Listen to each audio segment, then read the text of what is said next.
तर रायगडच्या मानगावमध्ये गॅस बुकिंगसाठी नागरिकांची गर्दी पाहायला मिळते। घरगुती गॅस तुटवड्यामुळे नागरिकांची गॅस एजन्सी बाहेर गर्दी पाहायला मिळते। ऑनलाईन बुकिंग होत नसल्याने ग्राहकांची तक्रार आहे। गॅस एजन्सीवर येऊन गॅस बुकिंग करण्याची नागरिकांवर वेळ आली।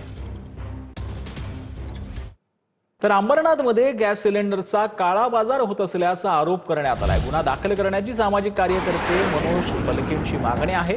एका टेम्पोमध्ये तब्बल 40 ते 50 गॅस सिलेंडर आढळल्यानं ही तक्रार करण्यात येते। कुठलाही परवाना नसताना टेम्पोमधून गॅस सिलेंडर आढळलेले आहेत। शिवाजीनगर पोलिसांकडून या प्रकरणाचा पुढील तपास जो आहे तो सुरू करण्यात आला। तर वर्ध्यामध्ये गॅस सिलेंडरचा काळा बाजार आणि साठेबाजी रोखण्यासाठी जिल्हा स्तरासोबत प्रत्येक तालुक्यामध्ये पथक स्थापन करण्यात आले। परिस्थितीवर नियंत्रण ठेवण्यासाठी पथकाकडून तपासणी सुरू असल्याची देखील माहिती मिळते।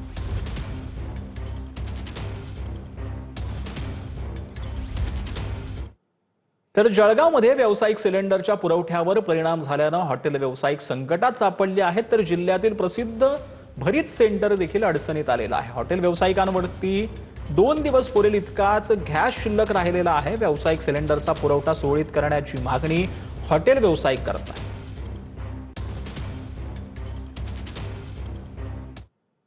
तर लातूर महानगरपालिकेची पहिली सर्वसाधारण सभा वादळी ठरली आहे। सत्ताधारी काँग्रेस आणि भाजपच्या नगरसेवकांमध्ये गोंधळ झालाय।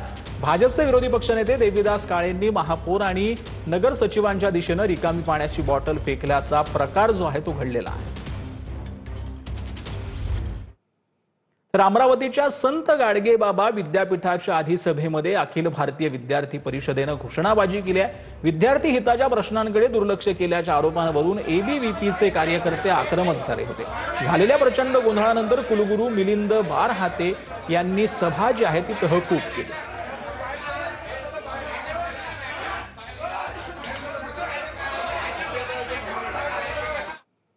तर पुणे महानगरपालिकेसमोर शिंदेंच्या शिवसेनेकडून हंडा मोर्चा काढण्यात आलाय। हडपसर परिसरातील पाणी टंचाई विरोधामध्ये शिंदेंची शिवसेना आक्रमक झाली। या परिसरातील पाणी पुरवठा सुरळीत करण्याची मागणी आंदोलकांनी केली। यावेळेला पालिकेविरोधामध्ये जोरदार घोषणाबाजी जी आहे ती करण्यात आली आहे।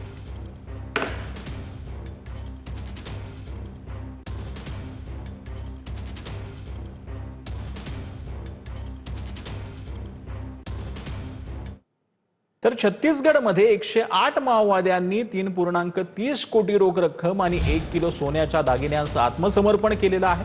पहिल्यांदाच माओवाद्यांनी इतक्या संपत्तीसह आत्मसमर्पण केल्याचं समोर आलंय। छत्तीसगडच्या जगदलपूरमध्ये डीवायएसके यांच्या नेतृत्वामध्ये आता 108 माओवाद्यांनी आत्मसमर्पण केल्याचं समोर आलंय। या माओवाद्यांमध्ये 44 महिलांचाही समावेश आहे। तर छत्तीसगडमध्ये 108 माओवाद्यांनी आत्मसमर्पण केलेलं आहे। याच्यामध्ये मोठ्या संख्येनं शस्त्रसाठा आणि पैशासह आणि सोन्यासह देखील या आत्मसमर्पण केल्याचं पाहायला मिळते। यामध्ये 44 महिलांचा देखील समावेश आहे। यामध्ये जे पैसे त्याच्यामध्ये जवळपास 3.5 कोटी रुपयांच्या आसपास ही रोख रक्कम तर 1 किलो सोन्याच्या दागिन्यांचं आत्मसमर्पण करण्यात आल्याची माहिती आहे। तर क्रिकेटपटू हार्दिक पंड्या विरोधात पुण्यामध्ये गुन्हा दाखल करण्यात आला। शिवाजीनगर पोलीस ठाण्यामध्ये राष्ट्रध्वजाचा अवमान केल्याप्रकरणी पंड्यावरती गुन्हा दाखल करण्यात आला। राष्ट्रध्वजाचा अवमान केल्याप्रकरणी वकील वाजेद खान यांनी तक्रार केलेली।